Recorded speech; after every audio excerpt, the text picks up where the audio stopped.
Meet Daniel. Daniel is passively investing in multifamily and wants to be more informed on the processes involved. He begins to wonder what an asset manager does. Daniel is informed by Tim that unlike a property manager who oversees the day-to-day operations, an asset manager is responsible for the big picture.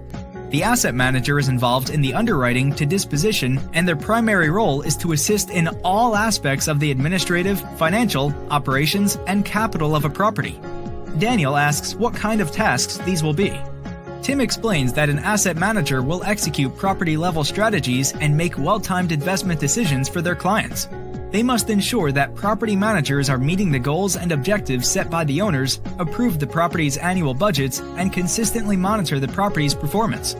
Tim says that an asset manager must maintain a very consistent relationship with the property management team to keep track of a property's maintenance, compliance, project budget, rent collections, and other various factors. That way, the asset manager can investigate any variances and take the necessary action to improve performance of an asset. Tim explains that an asset manager has a very important role, and the position ensures that the property is on track to perform well. So ultimately, investors will obtain a great return. Daniel is happy to be more educated on the role of an asset manager and how they help his investment.